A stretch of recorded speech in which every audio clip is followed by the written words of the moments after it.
जय श्री कृष्णा। आज बात करते हैं कर्म 3 प्रकार के होते हैं।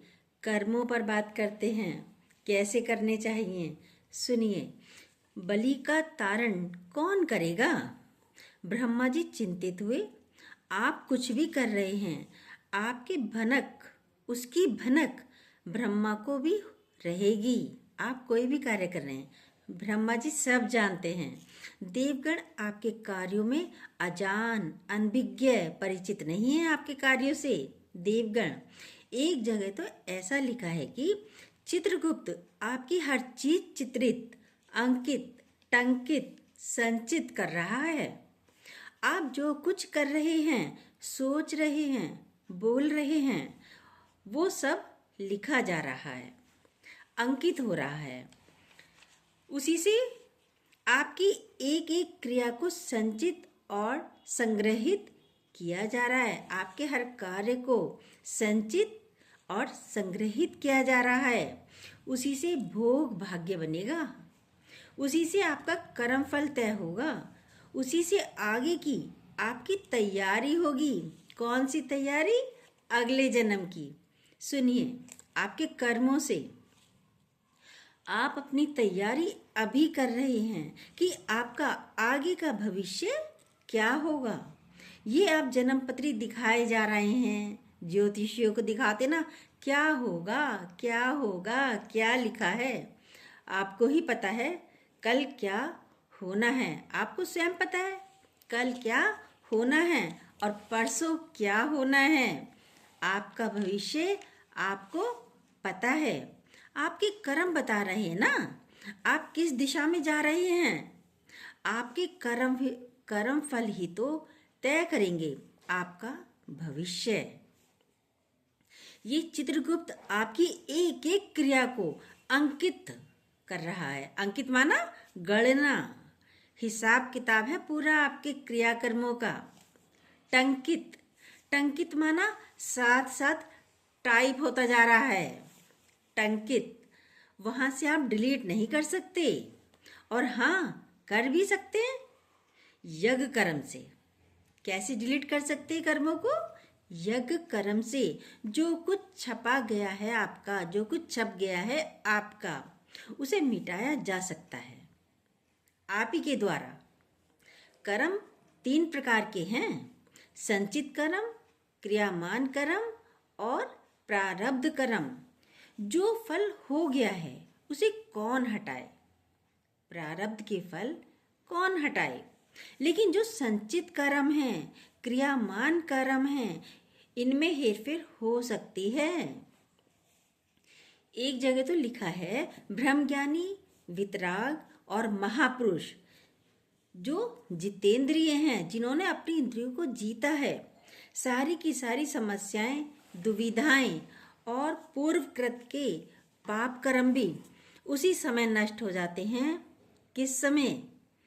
महापुरुषों के स्पर्श मात्र से, उनकी वाइब्रेशन से, उनकी वाणी से, उनके सत्संग से हमारे पुराने कर्म जलकर नष्ट हो जाते हैं। जब हमारे जीवन में कोई महापुरुष आते हैं, ब्रह्मज्ञानी का आगमन आपके जीवन में हो जाए, वो भिक्षा लेने आ जाए, आपको उपदेश देने आ जाए, आपको विचार देने आ जाए, तो ऐसा भी हो जाता है।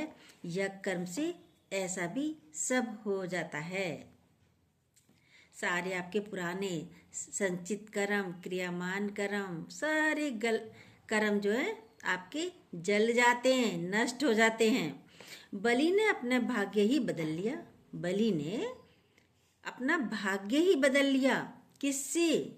यज्ञ कर्म से, यज्ञ से, उपवास से, प्रार्थनाओं से, मंत्र बल से, योग बल से और तप बल से।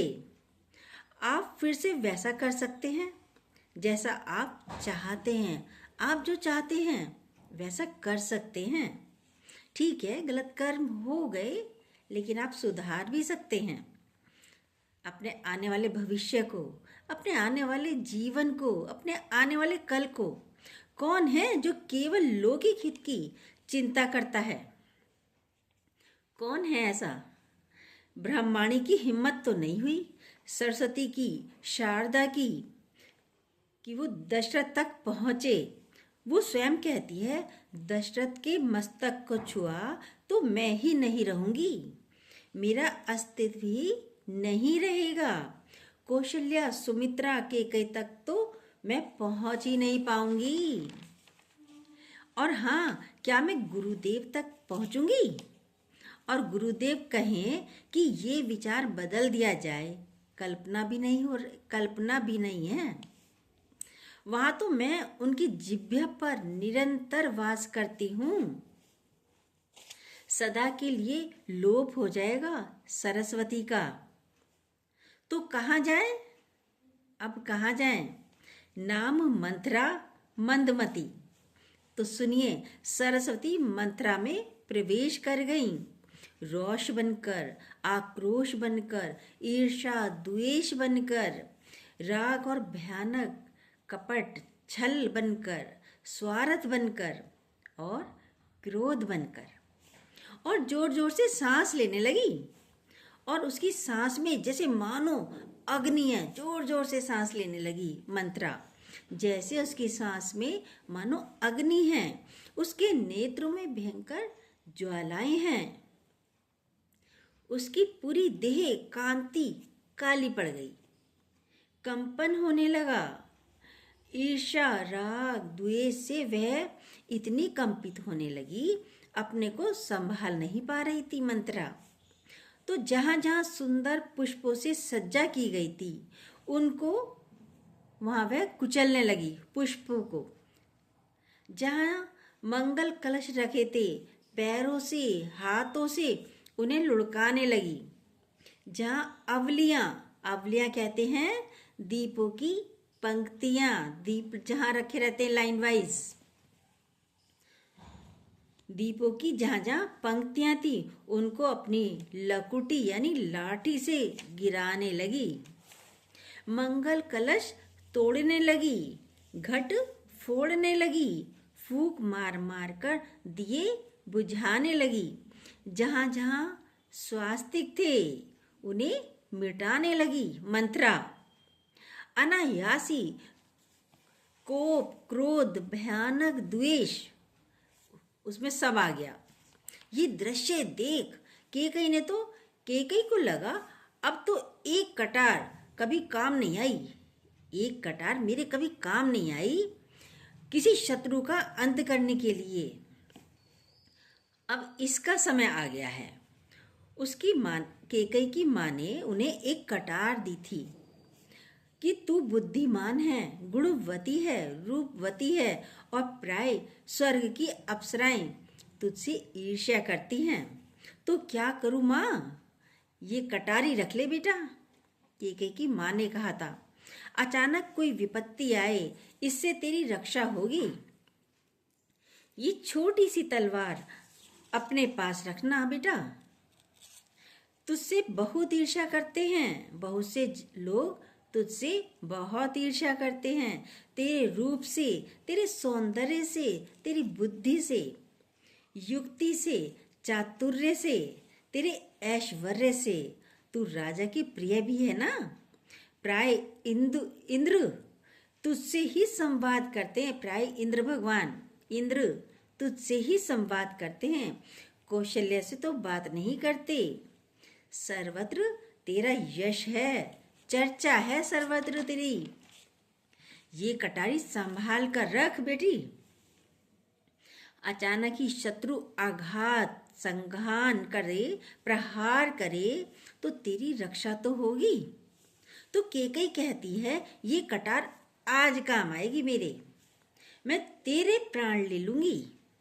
तू मेरे पुत्र के मंगलाचार में अमंगल कर रही है, दीप बुझा रही है, मंगल कलश फेंक रही है, गिरा रही है, घटों को तोड़ रही है और पैरों से लुढ़का रही है। हमारे घटों को पैरों से लुढ़का रही है, जो शुभ घट हैं, पूजा की घट तू पैर से लुढ़का रही है, दीप बुझा रही है, अवलियां सबकी सब अस्त व्यस्त कर दी तूने।